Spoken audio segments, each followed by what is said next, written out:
Hello my dear students, welcome back to organic class.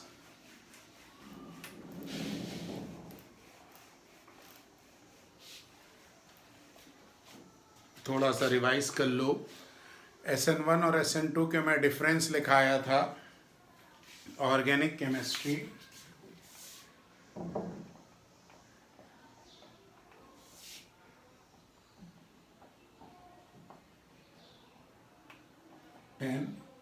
Lecture 3/4 है शायद। मैंने SN1 और SN2 के डिफरेंस लिखाए थे, तो आपको मैं 2 मिनट का टाइम दे रहा हूँ। एक बार SN1 SN2 के डिफरेंस अच्छे से देख लो, क्योंकि आज अपन पहले मैकेनिज्म SN2 सीखेंगे, उसके बाद मैकेनिज्म SN1 देखेंगे। क्लियर? इसमें आपको रिटेंशन, इन्वर्जन, रेसिमाइजेशन, ये तीनों टर्म्स मैं आपको सिखाऊंगा। क्लियर? देख लो जल्दी से।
क्लियर? देख चुके? चलो बेटा, ये लेक्चर 3/5 है। 4 में डिफरेंस थे। लेक्चर 3/5। क्लियर? लिखो, nucleophilic substitution mechanism is of 2 types. पहले लिख चुके थे। Nucleophilic substitution reaction is of 2 type. आपको मालूम है न्यूक्लियोफिलिक सब्स्टिट्यूशन रिएक्शन 2 टाइप है। तो पहले हम डिस्कस कर रहे हैं SN2 ऐसे लिखो या SN2 ऐसे लिखो, दोनों एक ही चीज है। ठीक है? लिखिए, न्यूक्लियोफिलिक सब्स्टिट्यूशन 2 मैकेनिज्म को देख रहे हैं। It is a bimolecular reaction. आपको डिफरेंस अभी पढ़ेंगे। It is a bimolecular reaction, second order kinetics, 1 step reaction, transition state is a intermediate. For example हम ये देख रहे हैं, यहाँ पे CH3 Cl दिया गया और OH माइनस मुझे यहाँ दिया जा रहा, OH माइनस दिया जा रहा। तो यहाँ पर CH3 OH आ रहा एंड Cl माइनस न्यूक्लियोफाइल अलग हो गया। क्लियर? चलिए, Cl को ब्लैक से लिख दूं।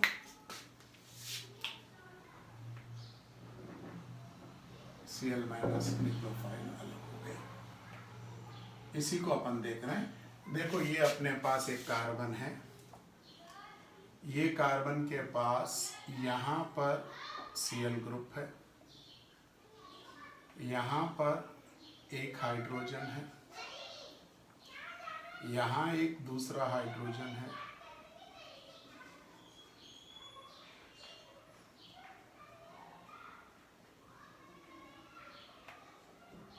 और यहाँ एक तीसरा हाइड्रोजन है। इसको मैं डैश बोलूंगा, इसको मैं डार्क लाइन या बैंड बोलूंगा, या इसको वेज भी बोल सकते हैं। क्लियर? अब इनको समझने की कोशिश करो। आप माइक्रोस्कोप देखे हो? जब आप माइक्रोस्कोप में देख रहे हो, मैंने पेन को ऐसा रखा, माइक्रोस्कोप में देख रहे हैं, आपकी आई इधर है, यहाँ से आप देख रहे हो, तो ये आपके तरफ है और ये आपसे अवे है। तो इस पॉइंट को बोलोगे आप टुवर्ड्स द व्यूअर, आपके पास। इस पॉइंट को बोलेंगे अवे फ्रॉम द व्यूअर्स। और मैंने ये लगा दिया, तो ये दोनों सेम प्लेन पर है। इसलिए यहाँ से इधर का डिस्टेंस, यहाँ से इधर के डिस्टेंस में कोई डिफरेंस नहीं आएगा। जैसे आप अभी मुझे देख रहे हैं तो आपका फेस मेरी तरफ है तो ये टुवर्ड्स द व्यूअर हो गया, आपका बैक मेरे से अवे है, उसको अवे फ्रॉम द व्यूअर्स। जो अवे होगा वो दूर होगा, और जो दूर होगा वो क्लियर विजन नहीं देगा, यानी कि क्लियर दिखाई नहीं देगा, धुंधला धुंधला दिखाई देगा। तो जो धुंधला होता है वो डैश है, और जो क्लियर दिखता है वो वेज। अब इसमें ये न्यूक्लियोफाइल OH माइनस है, क्योंकि ये भी तो न्यूक्लियोफाइल ही जाएगा, नेगेटिव ही जाएगा, ये भी पार्ट न्यूक्लियोफाइल ही होगा, यानी कि नेगेटिवली चार्ज्ड होगा। क्यों? क्योंकि इसकी इलेक्ट्रोनेगेटिविटी ज़्यादा है कार्बन की इलेक्ट्रोनेगेटिविटी से। क्लोरीन की इलेक्ट्रोनेगेटिविटी ज़्यादा है, तो ये पूरा बाउंड इधर शिफ्ट होना है, तो इसके ऊपर माइनस आना है, मगर माइनस आया ही नहीं। क्या हुआ देखो ज़रा आप, यहाँ पर OH जब इसको अप्रोच कर रहा तो ये कार्बन, यहाँ से ये Cl निकल रहा, यहाँ पर एक H है, ये जो डार्क है ये लाइन और ये डैश, यहाँ एक H है, यहाँ एक H। तो देखो Cl जहाँ से अभी, अच्छा मैं वो स्टेज बनाऊँ जहाँ से Cl निकल रहा है, उसके बाद का प्रोडक्ट की लाइन बना रहा हूँ। अभी Cl निकल रहा है, ये अप्रोच कर रहा है, ये देख रहे हैं हम, ये Cl, ये कार्बन से Cl, यहाँ से ये, यहाँ पर H, इसको कहते हैं ट्रांजिशन स्टेट। ये स्लाइटली इस पर भी नेगेटिव है, स्लाइटली इस पर भी नेगेटिव है, यानी कि ये एक नेगेटिव चार्ज दोनों में पार्शियली डिवाइड हुआ, ये हुआ ट्रांजिशन स्टेट। यानी ये क्लोरीन है और ये OH है समझो, तो OH इधर से अप्रोच कर रहा और क्लोरीन इधर से निकल रहा, 180 का डिफरेंस रहेगा। क्यों? इस पे भी नेगेटिव चार्ज, इस पे भी नेगेटिव चार्ज, अगर वो ऐसे आएगा तो इन्हीं में रिपल्शन हो जाएगा, कार्बन तक नहीं जाएंगे, इसलिए ये बैक साइड से अटैक करेगा। पहले भी बोला था ये गद्दार है, पीठ पे वार करेगा, SN2 गद्दार है, पीठ पर वार करेगा, यानी कि पीछे से आएगा। Is it clear? पहले पॉइंट SN2 मैकेनिज्म, ये बाइमॉलिकुलर रिएक्शन है, लिखिए मैकेनिज्म है, it is a bimolecular reaction. Second point, it is a bimolecular reaction. Second point लिखिए, it depends upon the concentration of both reactants, depends upon the concentration of both reactants, depends upon the concentration of both reactants.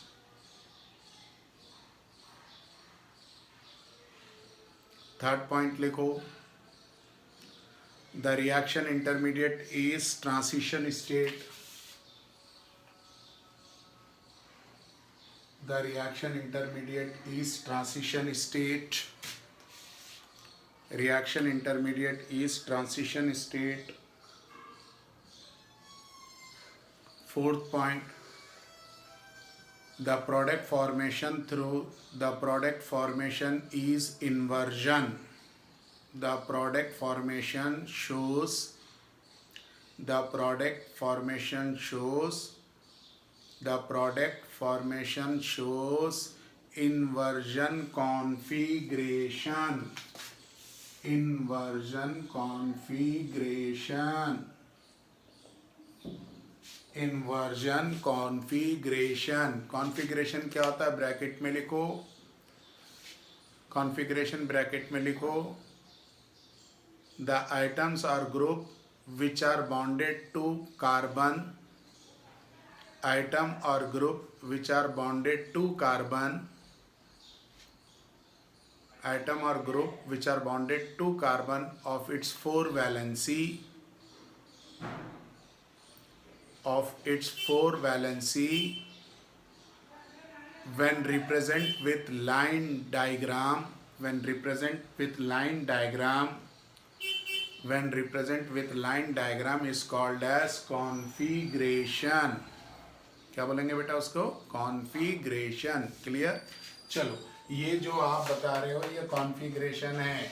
ये जो बता रहे configuration, आप बोलोगे sir carbon की तो 4 valency होती. बिल्कुल सही, इसलिए ये पार्शियल लिखी. फोर्थ नेगेटिव जो चार्ज है पार्शियल, ये नेगेटिव ले जा रहा तो ये नेगेटिव तुरंत सप्लाई कर रहा. पार्शियल है ये कार्बन, और यहाँ पे 4 है. याद रखो, ये टुवर्ड्स द व्यूअर, ये आप जहाँ देख रहे हैं आपके करीब है. ये चीज़ अवे फ्रॉम द व्यूअर, आपसे दूर है. और ये दोनों पॉइंट्स प्लेन पर हैं, यानी कि तो आप किसे दूरी सेम डिस्टेंस पर दिखाई देंगे. कॉपी करो.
क्लियर? जल्दी कॉपी करो.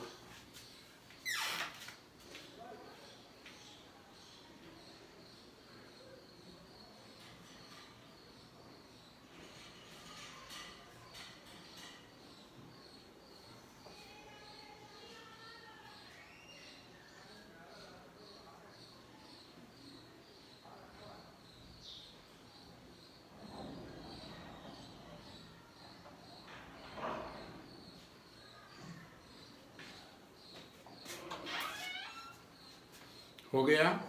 चलिए, अब ये स्टेप के बाद ये यहाँ पे नीचे बना रहा हूँ. आपके पास ये OH आ गया, अटैच्ड हो गया. ये डार्क बाउंड बन गया. जब ये OH न्यूक्लियोफाइल आता है तो ये दोनों हाइड्रोजन ये ट्विस्ट होते हैं. इन्वर्जन प्रोडक्ट होना है. Is it clear? तो देखो, ये कार्बन, ये हाइड्रोजन. अब ये अगर फंक्शनल ग्रुप है, याद रखना ये बहुत इंपॉर्टेंट पॉइंट है. अगर ये फंक्शनल ग्रुप है तो ये डार्क लाइन आप 2D, आपका पेज 2D है, तो ये डार्क लाइन ये OH के पास जाएगी और ये डैश अवे फ्रॉम द जाएगा. इसका मतलब ये हुआ towards the viewer, away from the viewer. Is it clear? और यहाँ पर एक H आ जाएगा. क्लियर? इसको हम अगर 3D स्ट्रक्चर को सपोर्ट लेते लिखें तो ये एक H इधर लिखो. इसको हम बोलेंगे इनवर्जन ऑफ कॉन्फ़िगरेशन.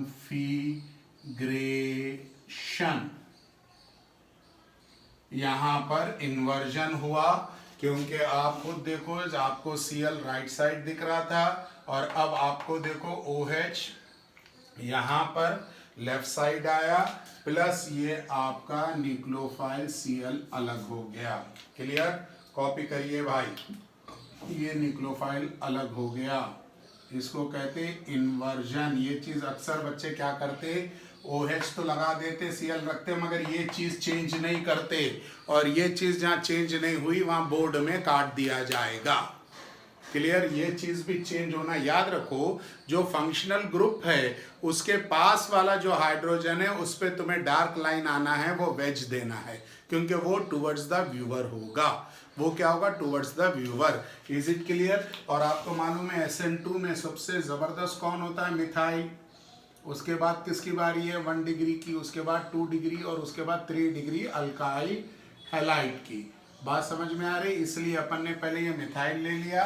अब मैं आपको 1 डिग्री 2 डिग्री 3 डिग्री के अलग अलग एक साथ बताऊंगा। Is it clear? कॉपी करो जल्दी से।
हो गया? चलो बेटा, ये भी लिख लियो। अक्सर बच्चे कहते हैं कि सर ये स्ट्रक्चर एक जैसा ही है, सेम ही है, तो आपको बताते चलूं इनकी फिजिकल और केमिकल प्रॉपर्टी 100% सेम होगी। फिर क्या चेंज होगा? इनकी ऑप्टिकल एक्टिविटी चेंज होगी। क्या चेंज होगा? इनकी ऑप्टिकल एक्टिविटी चेंज होगी। फिर क्या चेंज होगा? इनकी ऑप्टिकल एक्टिविटी चेंज होगी। देखो मैंने यहाँ कार्बन लिया, यहाँ पर मेरे पास एक H है, यहाँ एक H है, यहाँ एक H है और यहाँ पर Cl है। तो ये तीनों सेम हाइड्रोजन है, तो मैं हो सकता सही से ना समझ पाऊँ, तो मैं क्या कर रहा हूँ, तीनों हाइड्रोजन निकाल रहा हूँ और मैं इसमें Br को भी जोड़ रहा हूँ, I को भी जोड़ रहा हूँ, F को भी जोड़ रहा हूँ। आपको मालूम है इंटर हाइड्रोजन आसानी से हो सकता है, फिन क्लिस्टीन और स्वाट वाली रिएक्शंस हैं। तो मैंने यहाँ पर जोड़ा, तो बेटा एक यहाँ पर मुझे अब यहाँ एक ग्रुप आ गया, मान लो ये Br आ गया, यहाँ पे Cl आ गया और यहाँ पे I आ गया और यहाँ पे F आ गया, प्लस मैंने 3H को यहाँ पर अलग कर लिया, 3H अलग कर लिया मैंने, यानी हाइड्रोजन अलग हो गए, इससे कोई आपका लेना देना नहीं है। यानी कार्बन के चारों वैलेंसी मैंने अलग रखी है। मैं आपको कॉन्फ़िगरेशन समझाना या सिखाना चाह रहा हूँ, इसलिए मैंने चारों वैलेंसी अलग अलग रखी है। क्लियर? चलो अब देखो मैंने यहाँ पे एक कार्बन बनाया। क्लियर? अब मैंने मान लो एक डार्क लाइन, इसमें मैंने Cl लिया, तो ये डैश में Br आ गया, एक फ्लोरीन आ गया मान लो, तो एक आयोडीन आ गया। अब इसको आप समझो, अब अगर ये पलटता है तो ये देखो, ये कार्बन, ये फ्लोरीन, यहाँ पे मैंने आयोडीन लिया तो ये क्लोरीन इधर आ गया और ये Br आपका इधर गया। समझ में आ रही है बात? बेटा ये दोनों ऑप्टिकली एक्टिव हैं, यानी पोलराइज लाइट को ये रोटेट करेंगे इन ऑपोजिट डायरेक्शंस। ये पोलराइज लाइट को रोटेट करेंगे इन ऑपोजिट डायरेक्शन। समझ में आ रही बात? सपोज करो अगर ये L कॉन्फ़िगरेशन दे रहा है एंटी क्लॉकवाइज, तो ये D कॉन्फ़िगरेशन देगा क्लॉकवाइज। क्लियर? कौन सा कॉन्फ़िगरेशन देगा ये? D, क्योंकि ये पोलराइज लाइट को ऐसे घुमाएगा और ये पोलराइज लाइट को ऐसे घुमाएगा। देख फिजिकल प्रॉपर्टी इन दोनों की सेम, क्यों? क्योंकि दोनों का यही है। मैं ऐसे लिखूं तो फ्लोरीन है क्लोरीन है, ब्रोमीन है और आयोडीन है, यानी यही कंपाउंड है। सी है, Cl है, Br है, I है और F है, ये कंपाउंड है। यानी दोनों की फिजिकल और केमिकल प्रॉपर्टी सेम होगी, मगर इनकी ऑप्टिकल एक्टिविटी डिफरेंट होगी, क्योंकि ये डिफरेंट कॉन्फ़िगरेशन दे रहे हैं। एक टुवर्ड्स द व्यूअर साइड इस तरफ है और एक away towards the viewer side इस तरफ है। ये दोनों का कॉन्फ़िगरेशन अलग होगा, इसका मतलब ये दोनों के चारों वैलेंसी डिफरेंट है। जब कार्बन की चार वैलेंसी डिफरेंट होती है तो उसको कायरल लिखते हैं। कायरल या चिराल कुछ भी प्रोनाउंस कर सकते हैं। ज़्यादातर जिन लोग हिंदी मीडियम से पढ़े होते हैं, जो हिंदी मीडियम से पढ़े रहते हैं, वो कायरल को चिराल कहते हैं। अब आप बताओ, अगर ये चिराल हुआ तो केमिस्ट्री की जगह चेमिस्ट्री बोलनी चाहिए, चेमिस्ट्री नहीं। इंग्लिश या ब्रिटिश लैंग्वेज में इसको कायरल कहा जाता है। कायरल सेंटर केमिस्ट्री है, चेमिस्ट्री नहीं है, इसीलिए ये कायरल है, चिराल नहीं है। वैसे आपकी मर्जी, आप जो बोलना चाहिए उसको कहते हैं जब all the 4 valency of carbon is fulfilled by different group. Side में लिख लेना, all the 4 valency of carbon is fulfilled by different group। Chiral का मतलब all the 4 valency of carbon is bonded to different group। Clear.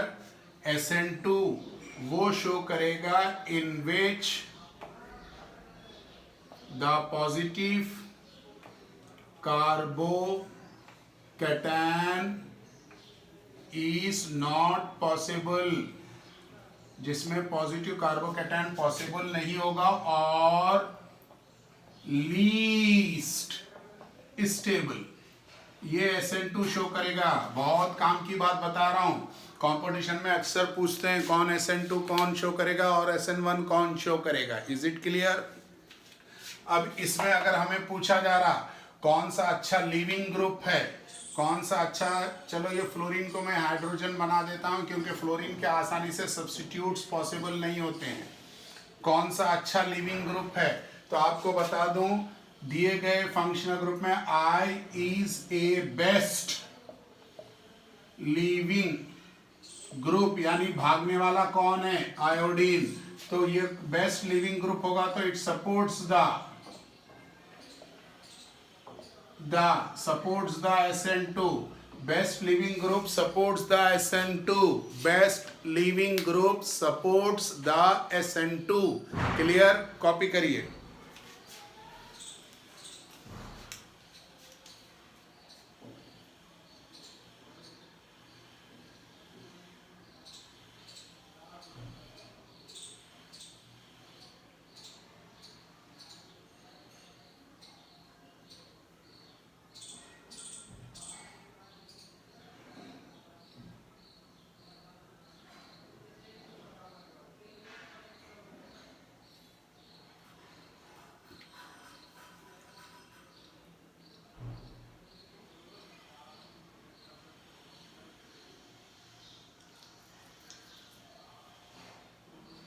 Best leaving group SN2, या अगर आपको 3-4 देकर पूछे तो देख लेना, जिसमें कार्बोकैटायन लीस्ट स्टेबल है वो SN2 सपोर्ट करेगा, और जिसमें कार्बोकैटायन मोर स्टेबल है वो SN1 सपोर्ट करेगा। और अगर फंक्शनल ग्रुप से रिलेटेड पूछे तो जो बहुत आसानी से जा सकता है इलेक्ट्रॉन लेकर, यानी जिस न्यूक्लियोफाइल का साइज बड़ा है, आप देखो एक पेड़ पे अगर बड़ा फल है तो वो हवा चलने पर जल्दी गिरेगा, तो वो वाला SN2 ज्यादा सपोर्ट करेगा, जो बेस्ट लिविंग है। और ऑर्डर मालूम है, मिथाइल फिर 1 डिग्री, फिर 2 डिग्री, फिर 3 डिग्री। बेटा ये दोनों एक दूसरे के मिरर इमेज है, जो मैंने बनाया they are the mirror image. ये भी एक पॉइंट लिखना है, पहले पूरा कॉपी करो बोर्ड पे से, छोड़ना कुछ नहीं है।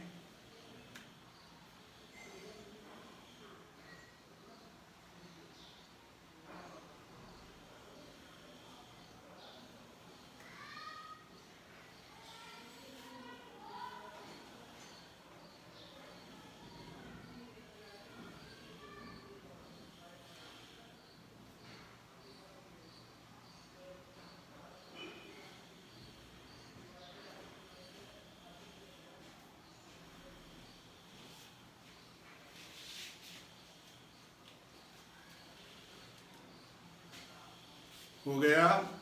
ये देखो एक दूसरे के मिरर इमेज है, आप इसको कट करो लो और इसके ऊपर लाके रखो तो ये सुपर इम्पोज नहीं होगा। स्टार बना के लिखो मिरर इमेज और नॉन सुपर इम्पोजेबल, स्टार बना के लिखो। ये चीज आगे बहुत समझानी है आपको, अभी सिर्फ लिखते चलो। Mirror image are non superimposable. आज हम इस लेक्चर में SN2 की मैकेनिज्म को पूरी तरह सीखने में लगे हैं। SN2 की मैकेनिज्म को कौन अच्छा SN2 देगा, कौन सा फंक्शनल ग्रुप SN2 देगा, ये क्लियर हो गया।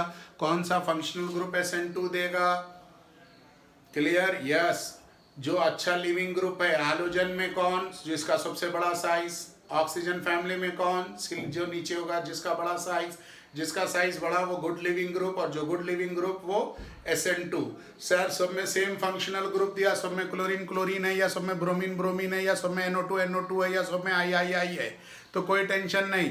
फिर उसमें वो क्या करेगा, कार्बन को चेंज करेगा। मिथाइल है तो SN2 टिक करो। फिर मिथाइल के बाद अच्छा देता है 1 डिग्री, फिर उसके बाद अच्छा देता है 2 डिग्री, फिर उसके बाद अच्छा देता है 3 डिग्री, या ये कह लो 3 डिग्री तो देता ही नहीं है। समझ में आ रही? 1 डिग्री अच्छे से देगा, 2 डिग्री डिपेंड करेगा 4 पॉइंट्स पे, कॉन्सेंट्रेशन ऑफ न्यूक्लियोफाइल, पोलर या प्रोटिक मीडिया, याद आ रहा होगा, इन चीज़ों पे डिपेंड करेगा। चलिए अब अपन देख रहे हैं, यहाँ मुझे कार्बन दिए, यहाँ पर एक और कार्बन दिए, तो ये इसके 3 हाइड्रोजन, फिर यहाँ मुझे एक हाइड्रोजन दिया गया, ये डैश में ले रहा हूँ मैं, और यहाँ मुझे एक हाइड्रोजन दिया गया, ये वेज में ले रहा हूँ, और यहाँ Cl है, और इनकमिंग ग्रुप यहाँ पर न्यूक्लियोफाइल है, न्यूक्लियोफाइल है।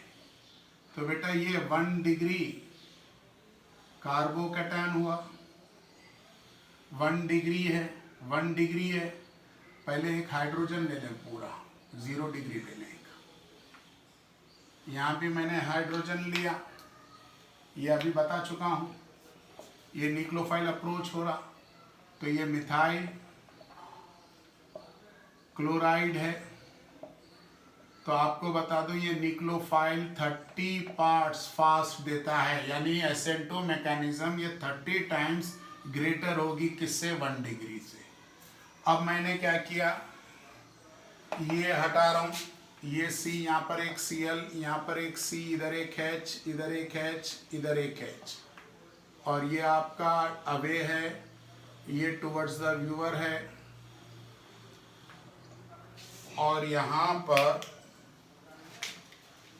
ये न्यूक्लियोफाइल जाना चाह रहा, और ये लोग स्टेरिक हिंडरेंस शो कर रहे हैं, शोस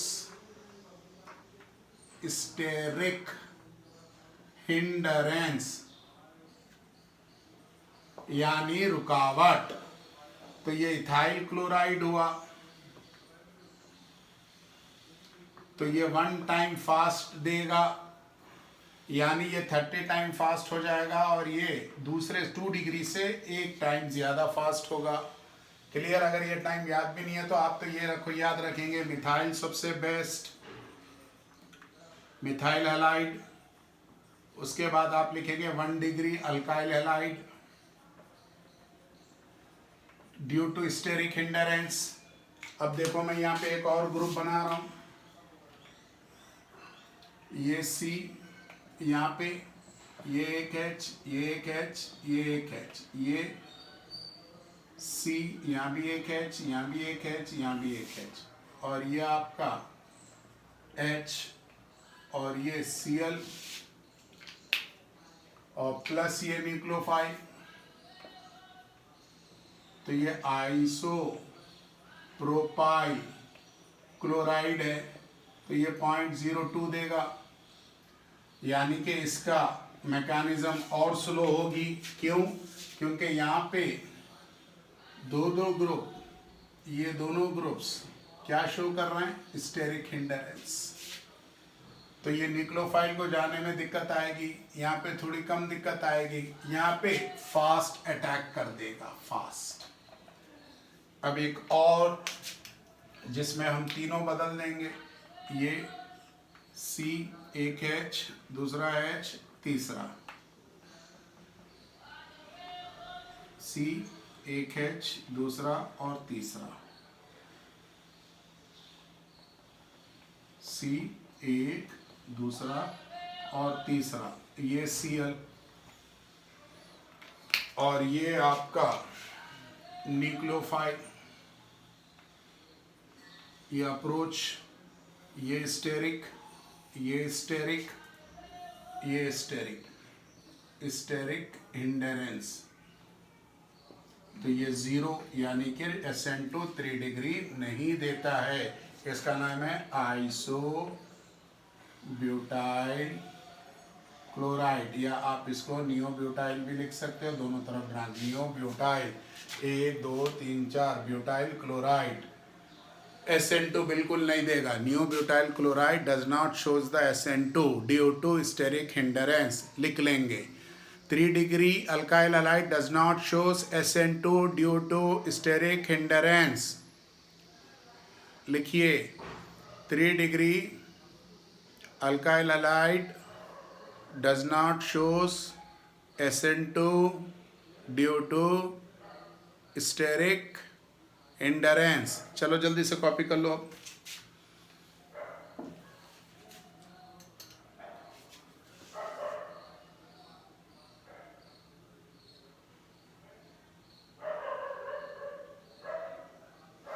न्यू ब्यूटाइल टर्शरी भी होता है भाई।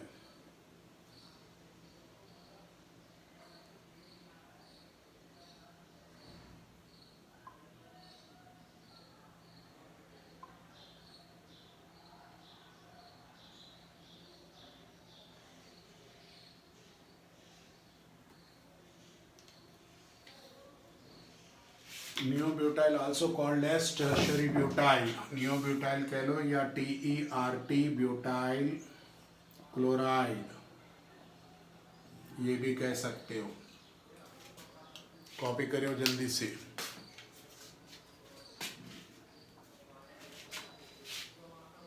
बेटा ये मिथाइल है, एक बार मैं फिर कह रहा हूँ, मिथाइल के कार्बन पर तीनों हाइड्रोजन हैं। हाइड्रोजन छोटे छोटे आइटम हैं तो साइज छोटा होगा, इसलिए पीछे से अगर कोई ग्रुप इंटर कर रहा तो ये ज़्यादा उसमें रुकावट पैदा नहीं करेंगे। केमिस्ट्री में रुकावट पैदा करने को कहते स्टेरिक हिंडरेंस, तो ये ज़्यादा रुकावट पैदा नहीं करेंगे। फिर इधर आ जाओ, अगर मिथाइल हुआ तो एक थोड़ा बड़ा ग्रुप हुआ, इसलिए थोड़ा सा भीड़ भड़क्का बढ़ा तो रिएक्टिविटी थोड़ी सी कम हो गई। अब अगर फिर इधर आ जाओ तो ये 2 डिग्री हो गया, तो 2 जगह बड़े बड़े मिथाइल ग्रुप्स बढ़ गए। कितने जगह? 2 जगह बड़े बड़े मिथाइल ग्रुप्स बढ़े, तो दोनों जगह स्टेरिक हिंडरेंस के कारण, ज़्यादा भीड़ बढ़ जाने के कारण न्यूक्लियोफाइल आसानी से अप्रोच नहीं करेगा। और इसमें तो इतना ज़्यादा भीड़ भड़क्का जैम पैक्ड हो गया, न्यूक्लियोफाइल जा ही नहीं पा रहा। क्लियर? अच्छे से कॉपी करो बेटा, बनाओ पूरा।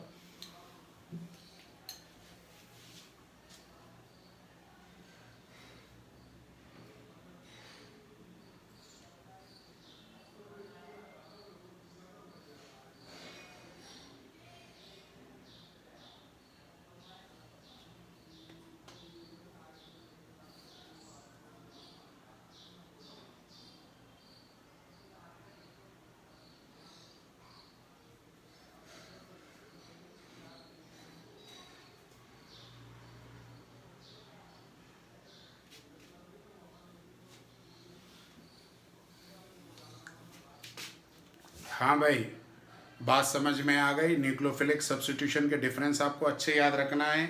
एक इम्पॉर्टेंट चीज़ आपको बताते चलूँ, अगर मुझे कभी ऐसा पूछा, ऐसा ग्रुप दिया, यहाँ पर उसने प्लस किया, और ऐसा ग्रुप दिया, यहाँ पर उसने प्लस किया, बोल रहे बताओ कौन SN1 ज़्यादा सपोर्ट करेगा, कौन SN2, तो ये लीस्ट स्टेबल है। जो लीस्ट स्टेबल है आप उसको बोलो SN2। ये मोर स्टेबल है तो आप बोलो SN1, यानी ये SN1 शो करेगा और ये SN2। वेरी वेरी इंपॉर्टेंट, पागलों की तरह ये चीज़ें याद रखना। क्यों? आपको बहुत आराम से अल्काइल हैलाइड में समझा रहा हूँ। अल्कोहल और ईथर में सिर्फ लाइन एरो पे लिख दूंगा SN1 SN2, तो सारा कॉन्सेप्ट सारा मैकेनिज्म आपको क्लियर होगा। ओके ओके बेटा, आज अपन ने SN2 पूरा, अब आप इस पोजीशन में हो SN2 की MSc PhD लेवल तक की रिएक्शन आप निपटा दे सकते हो। 12 तो बहुत छोटी चीज़ है। उठाकर IIT के पेपर्स देखो, जो एग्जाम्स हो चुके हैं वो देखो, प्रीवियस देखो, नीट के पेपर्स देखो, आसानी से बन जाएगी। अपने किताब की एक्सरसाइजेस भी सॉल्व करो। ओके, थैंक यू बेटा।